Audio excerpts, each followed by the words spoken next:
1절에서 10절 말씀. 슬프다. 주께서 어찌 그리 진노하사 딸 시온을 구름으로 덮으셨는가. 이스라엘의 아름다움을 하늘에서 땅에 던지셨으며 그의 진노의 날에 그의 발판을 기억하지 아니하셨도다.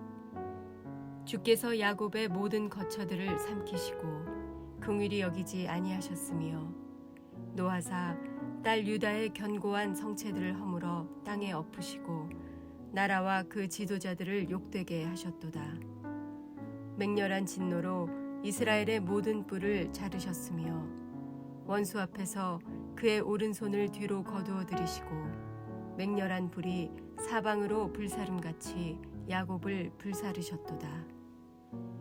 원수같이 그의 활을 당기고 대적처럼 그의 오른손을 들고 서서 눈에 드는 아름다운 모든 사람을 죽이셨으며 딸 시온의 장막에 그의 노를 불처럼 쏟으셨도다. 주께서 원수같이 되어 이스라엘을 삼키셨으며 그 모든 궁궐들을 삼키셨고 견고한 성들을 무너뜨리사 딸 유다의 근심과 애통을 더하셨도다. 주께서 그의 초막을 동산처럼 헐어버리시며 그의 절기를 폐하셨도다. 여호와께서 시온에서 절기와 안식일을 잊어버리게 하시며 그가 진노하사 왕과 제사장을 멸시하셨도다. 여호와께서 또 자기 제단을 버리시며 자기 성소를 미워하시며 궁전의 성벽들을 원수의 손에 넘기셨음에 그들이 여호와의 전에서 떠들기를 절기의 날과 같이 하였도다. 여호와께서 딸 시온의 성벽을 헐기로 결심하시고 줄을 띠고 무너뜨리는 일에서 손을 거두지 아니하사 성벽과 성곽으로 통곡하게 하셨음에 그들이 함께 쇠하였도다. 성문이 땅에 묻히며 빗장이 부서져 파괴되고 왕과 지도자들이 율법 없는 이방인들 가운데 있으며 그 성의 선지자들은 여호와의 묵시를 받지 못하는도다. 딸 시온의 장로들이 땅에 앉아 잠잠하고 티끌을 머리에 덮어쓰고 굵은 배를 허리에 둘렀으며 예루살렘 처녀들은 머리를 땅에 숙였도다. 아멘.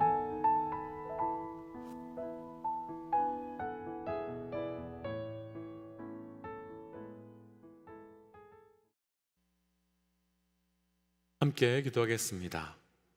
하나님, 우리의 죄 앞에 또 우리의 악함 앞에 또 진노하시며 돌이키게 하시는 주의 은혜를 기억합니다. 하나님, 우리가 진노하시며 또 우리를 심판하시는 하나님 앞에 진짜 진노하시며 심판하시는 이유를 알게 하시고 또 돌이키게 하시는 주의 사랑을 경험케 하여 주옵소서. 그래서 하나님, 오늘도 우리를 돌이키시며 회복시키시는 주의 은혜가 우리 삶에 그대로 경험될 수 있도록 함께하여 주옵소서. 이 모든 말씀 예수님 이름으로 기도하였습니다. 아멘. 할렐루야. 우리에게 생명을 주시기 위해서 당신의 생명을 우리에게 주심으로 우리의 죄의 값을 치러주신 우리 하나님의 이름을 높이 찬양합니다. 오늘 우리가 함께 나눌 말씀의 제목은 진노하시는 하나님이라고 하는 말씀의 제목입니다. 어제 말씀에서 나누었지만 예레미야 애가의 시작은 슬프다, 그러니까 히브리어로 에카라고 하는 단어로 시작이 되었고 히브리어 알파벳에 맞추어서 모든 장이 22절에 맞추어서 기록되어 있습니다. 물론 마지막 5장은 22절로 되어 있긴 하지만 알파벳을 따라 기록되어 있지 않습니다. 그러나 그만큼 모든 장들이 드러내고 있는 그 예레미야의 슬픔은 우리가 어떤 슬픔이나 고통스러운 일을 경험할 때 일방적으로 표현되는, 그러니까 정신없이 통곡하고 막 쏟아대는 그런 슬픔이 아니라 절제되고 정제되고 무게 있는, 그러면서도 동시에 어떻게 그 어디에서도 해결할 수 없는 깊은 슬픔을 구절구절마다 쏟아내고 있는 겁니다. 왜 예레미야의 슬픔은 우리가 일반적으로 경험하고 있는 그 슬프고 고통의 일을 당할 때와 반응이 이렇게 다를까요? 오늘 말씀을 함께 묵상하면서 우리 믿음의 사람들에게 반드시 경험되어야 하는 슬픔이 있는데 그 슬픔이 우리의 삶에도 동일하게 경험되므로 우리의 삶이 하나님과 더 깊은 관계 속으로 들어갈 수 있는 영적 은혜가 있으시기를 주의 이름으로 축복합니다. 진노하시는 하나님, 먼저 오늘 본문 중에요, 우리 1절 말씀 함께 좀 읽어보겠습니다. 1절입니다. 슬프다 주께서 어찌 그리 진노하사 딸 시온을 구름으로 덮으셨는가. 이스라엘의 아름다움을 하늘에서 땅에 던지셨음이요 그의 진노의 날에 그의 발판을 기억하지 아니하셨도다. 아멘.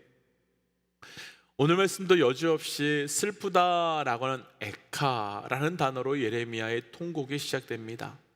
그런데 오늘 말씀에서는 예레미야가 왜 그렇게 슬픈지, 왜 그렇게 통곡할 수밖에 없었는지를 기록하고 있는데 1절이 시작되자마자 예레미야는 슬프다라고 말하면서 그 이유에 대해서 주께서 어찌 그리 진노하사라는 말로 자신의 슬픔의 이유에 대해서 설명해 가고 있습니다. 이 짧은 1절에서 나누고 싶은 두 가지가 있는데, 첫 번째는 진노하시는 하나님에 대한 말씀입니다. 우리는 하나님의 사랑의 하나님, 또 좋으신 하나님, 그리고 선하시고 목자 되시는 하나님, 이런 하나님에 대해서 너무너무 잘 알고 잘 이야기합니다. 그리고 그런 하나님의 성품을 믿음으로 우리 삶에서 힘들고 어려운 일이 있으면 그래도 우리 하나님은 선하신 하나님이시기에, 그래도 우리 하나님은 좋으신 하나님이기에 우리의 삶을 온전한 길로 인도하실 것이고, 그리고 우리의 고통과 아픔을 위로하시고 힘주실 것이라며 버티고 이겨내려고 합니다.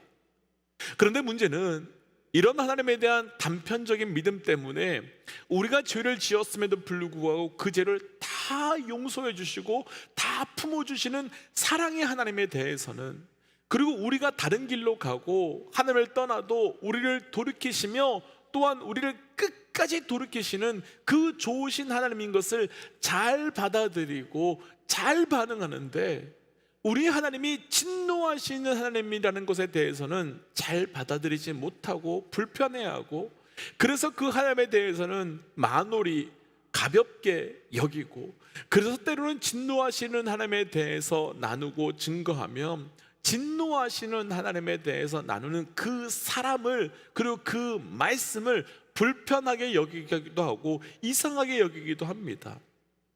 심지어 예레미야 28장에서는 예레미야는 우리가 죄를 지었기 때문에 포로로 끌려가는 것이며 70년 후에 돌아올 것이라면서 그 하나님의 진노와 진노한 결과에 대해서 증거할 때 사람들은 예레미야를 돌로 쳐 죽이려고 했고, 오히려 거짓 선지자 하나냐가 우리 하나님은 그런 하나님이 아니라면서 우리의 하나님은 좋으신 하나님이시기 때문에 우리를 돌아오게 하실 것이라며 분명히 우리를 돌아오실 것이라고 했을 때 백성들은 예레미야를 거부하고 오히려 거짓 선지자 하나냐를 받아들이려 했습니다. 그런데 오늘 예레미야는 분명히 선포합니다. 내가 이렇게 슬퍼할 수밖에 없는 이유는, 그리고 우리가 이렇게 슬퍼할 수밖에 없는 상황에 놓인 것은 하나님의 진노가 우리에게 임했기 때문이다. 하나님의 진노가 우리에게 이루어졌기 때문이다. 사실 진노하시는 하나님에 대해서 예레미야가 예레미야에서 끊임없이 이스라엘 백성들에게 증거했었습니다. 그리고 그 하나님의 진노가 우리에게 임하지 않기를 원한다면 반드시 돌이켜야 한다고, 돌아와야 한다고까지 예레미야는 자기의 삶에서 그것을 증거했었습니다. 그런데 이스라엘 백성들은 진노하시는 하나님을 외면했고 받아들이지 않았고, 그 결과 하나님께서 예레미야에게 선포하도록 시키신 그대로 하나님의 진노가 임했습니다. 그럼 이것을 그대로 우리에게 적용해 보고 싶습니다. 사실 이 시대 교회를 보면서 우리는 어느 사이엔가 더 이상 이 시대는 믿음의 사람들조차도 하나님을 두려워하지 않는 시대가 되었음을, 우리가 부인할 수 없는 시대가 되었음을 충분히 동의하실 것 같습니다. 교회나 목사들은 자기가 가지고 있던 기득권을 놓지 않기 위해서 하나님의 말씀을 온갖 방법으로 자기 편하도록 동원해서 자기 해석이 맞다며 주장하고 있고, 또 일부 성도들은 교회 안에서조차도 세상에서부터 못한 말과 행동으로 살아가고 있습니다. 그리고 다른 사람들과 다른 교회 이야기 할 것도 없이 저 자신도 온갖 더러운 짓과 생각을 하고 세상 사람들보다 더 세상을 부러워하며 그렇게 살고 있습니다. 그런데 정직하게 우리는 그렇게 살아가고 있는 나의 생각과 나의 모습 그리고 나의 행동에 대해서 두려움을 갖지 않습니다. 심지어 그런 것에 대해서 양심조차도 우린 찔려하지 않고 있습니다. 무엇 때문이겠습니까? 어떤 것 때문이겠습니까? 지금 나누고 있는 말씀을 그대로 적용한다면 지금 나는 진노하신 하나님에 대한 인식이 없는 것이며 지금 나는 진노하시는 하나님에 대한 두려움이 없기 때문인 겁니다. 어쩌면 누군가는 사랑의 하나님이 어떻게 진노하실 수 있느냐라고 말씀하실 수도 있을 것 같지만 우리가 한 일을 생각해 본다면 우리가 지금 하고 있는 일들을 돌아본다면 조금만 멈춰서 우리의 삶을 돌아본다면 오히려 하나님께서 진노하지 않으시는 것이 이상하다는 생각이 들 수밖에 없을 것입니다. 그래서 이 시간 진노하시는 그 하나님 앞에 우리의 삶을 한번 다시 세워보아야 합니다. 그리고 그 진노하신 하나님께서 왜 진노를 드러내지 않고 계신지도 돌이켜보면 그제서야 우리가 얼마나 큰 하나님의 사랑 안에 있는지, 그제서야 우리가 얼마나 큰 하나님의 국률 안에 있는지를 아시게 될 것입니다. 1절 말씀에서 나누고 싶은 두 번째는 바로 예레미야의 슬픔의 이유입니다. 지금 예레미야가 계속해서 슬프다라고 하는 이유는요, 백성들 때문이 아니었습니다. 그리고 사라지고 무너져 가고 있는 성벽과 자기들이 살던 삶의 터전 때문이 아니었습니다. 예레미야가 슬프다면서 눈물을 흘릴 수밖에 없었던 이유는 이 땅을 향한 하나님의 마음, 그 아버지의 하나님의 마음, 그 앞에서 나누었던 말씀과 연이어 나눠본다면 이 땅과 이 땅 백성들을 향해서 진노하실 수밖에 없는 그 하나님의 마음 때문이었습니다. 그래서 예레미야는 하나님께서 진노하신 결과로 포로로 끌려가는 사건 앞에, 그리고 지금까지 애쓰고 노력하고 그 힘들게 세워놨던 성전과 성벽이 무너지고 깨어진 사건 앞에 하나님 어떻게 무너뜨릴 수 있어요? 하나님 어떻게 이렇게 할 수 있어요? 라고 하면서 하나님을 원망하거나 하나님을 부인할 수가 없었습니다. 왜냐하면 내 것이 사라지고 내 것이 무너지고 그리고 내 백성들이 끌려가고 있는 것보다 그것을 바라보고 계시고 또 그렇게 할 수밖에 없는 진노하신 하나님의 마음 때문이지요. 이 말씀 앞에 저를 비롯한 모든 믿음의 동역자들과 점검해 보고 싶은 것이 있습니다. 무엇 때문에 그 사람 그 사건에 분노하셨는지요? 무엇 때문에 그 사람 그 사건 때문에 마음 아파하셨는지요? 우리에게 하나님의 마음이 부어져서 예레미야와 같이 하나님의 마음이 우리 안에 경험되고 느껴져서 하나님의 마음 때문에 울 수 있는, 하나님의 마음 때문에 때로는 분노할 수 있는 영적 은혜의 삶이, 그 하나님의 마음에 공감될 수 있는 영적 은혜가 있으시기를 주의 이름으로 도전합니다.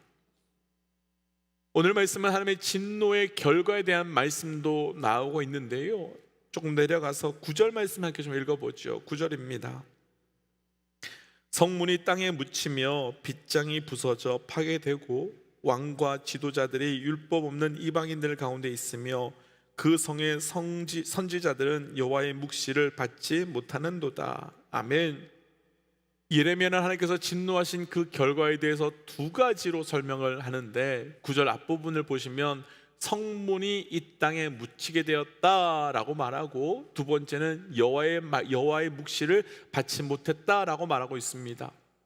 이 부분을 조금 더 구체적으로 설명해 본다면 하나님께서 진노하시자 하나님께서는 더 이상 백성들의 예배를 받지 않으셨다는 것이고, 두 번째는 하나님께서 더 이상 그들에게 말씀과 임재를 허락하지 않으셨다라는 것입니다.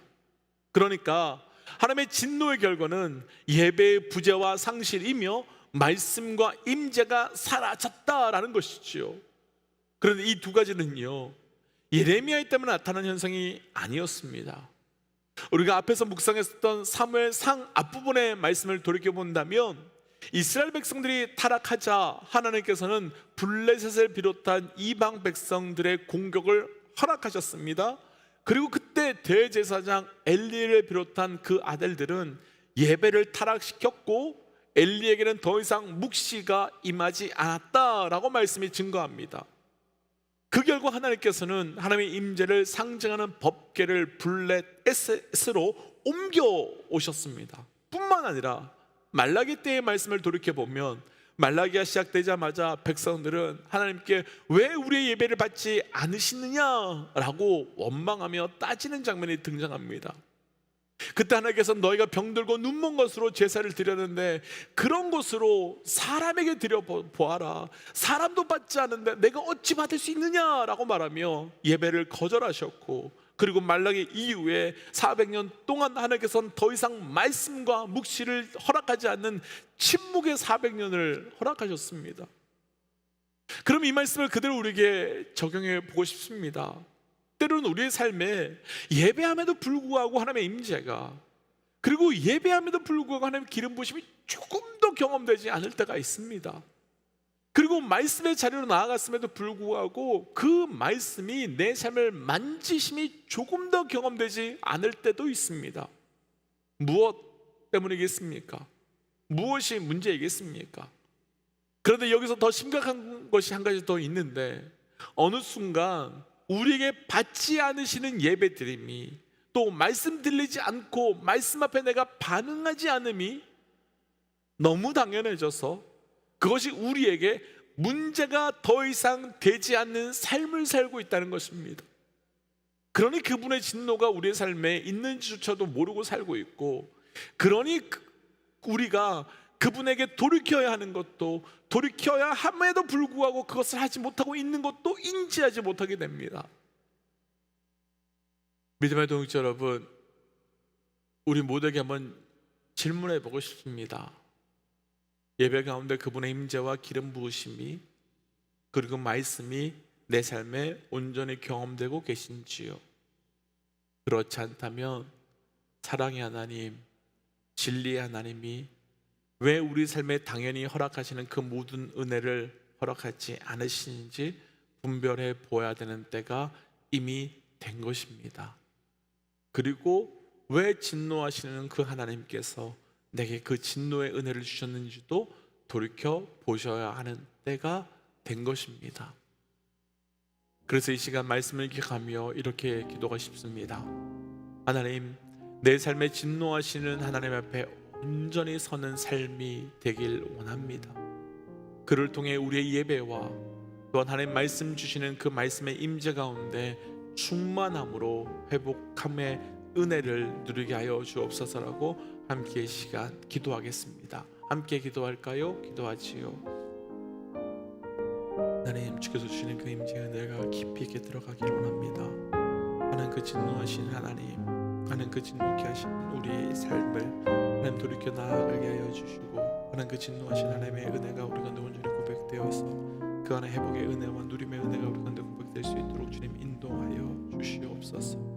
하나님, 우리 길을 돌이키기 위하여 말씀하시고 우리를 돌이키기 위하여 스럽게 하시는 그 하나님의 은혜가 우리 가운데 온전히 고백되어서 하나님 우리의 삶에 놀랍도록 인일하시고 역사하시는 주의 은혜가 우리 가운데 찬양의 이유 되게 하여 주옵소서. 하나님, 진노하시는 하나님 앞에 우리의 삶을 돌이켜 나아갑니다. 하나님, 우리의 삶이 너무나도 무감각해지고 무뎌져서 하나님 우리의 삶에 진노하고 계신지조차도 모르며 살고 있다면 이 시간 우리의 삶이 돌이켜 나아갈 수 있는 은혜가 있게 하여 주시옵소서.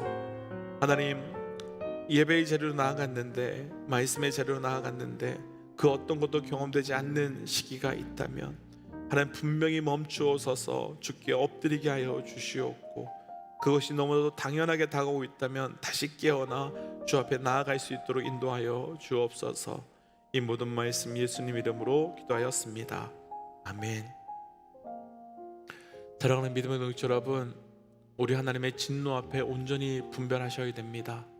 그리고 말씀 속에 또 예배 가운데 그분의 임재가 경험되지 않는다면 또한 점검해 보셔야 하는 겁니다. 오늘 하루가 그렇게 영적으로 돌이킬 수 있는 하루 되시기를 주의 이름으로 축복합니다. 우리 함께 이 시간 선포하고 또 삶의 자리로, 기도의 자리로 돌아가지요. 함께 선포하겠습니다. 하나님은 살아계십니다. 아멘. 승리하십시오. 함께 기도하겠습니다.